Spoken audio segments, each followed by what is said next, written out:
Hi, I'm Councillor Steve Hay at Nuneaton and Bedworth Borough Council. I'm the Ward Councillor for Cllr, and up until last Wednesday evening I was Deputy Leader of the Borough. Now I'm Leader, and I will do my best to serve the interests of the people who live, work and run businesses and not-for-profit organisations in Nuneaton and Bedworth. First of all though, I want to express my disappointment. Firstly, at the way my colleague Chris Watkins has been treated. I've not met anybody who's worked so hard for the borough, and I will continue to work with him to finish the jobs we started. Secondly, I'm really disappointed because I'd read on that fount of all knowledge and truth, social media, that the leader gets paid £260,000 a year plus all sorts of perks and what have you. So imagine my dismay when I discovered that is more like £20,000, made up of a £5,000 basic allowance plus a £15,000 special responsibility allowance, for which I willingly take full responsibility at a political level for everything that happens at NBBC. Please stop believing everything you read on social media. We do not do this for the money. In fact, members' allowances in the borough are some of the lowest in the region.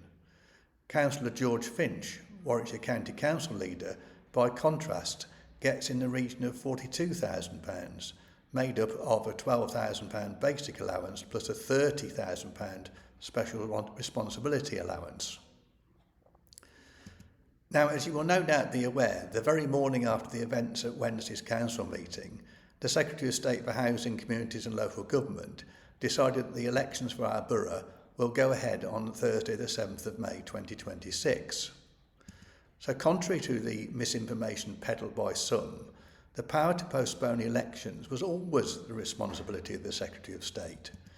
The government was clear in its letter to councils that those councils which had the capacity to run elections would carry on delivering them, and we confirmed that the Borough Council did indeed have the capacity to deliver elections.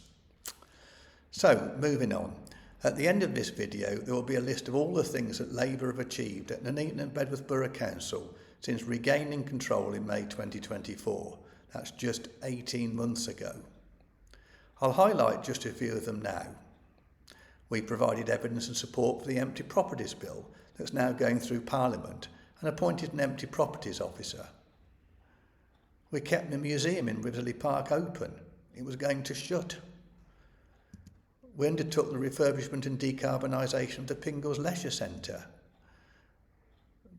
We've done very close towards the completion of the new Bedworth Physical Activity Hub. We've done council house building, something I'm really proud of. Byford Street, Bellevue in Nuneaton, and Armston Road and Cheverell Road in Bedworth. Flooding relief work at Bucks Hill and Attleborough cemeteries. Some very, very difficult things to tackle. We've done it. Introduction of up-to-date parking machines in the borough car parks. We removed a liquidated cinema operator and redesigned the leisure box to accommodate a world-class paddle centre. We resolved the problems with the dangerous layout of Grayson Place Phase 1, where it was being designed and built so that fire engines and things couldn't get into it. It's ridiculous. We supported Premises for Saints and Aspiring Arts, and we're going to try and make sure the India Red gets reopened as something useful. We've caught up with all the external audits, which were well behind thanks to the Tories. Now, I could go on about this, but I'll let you read the full list next. Bye for now.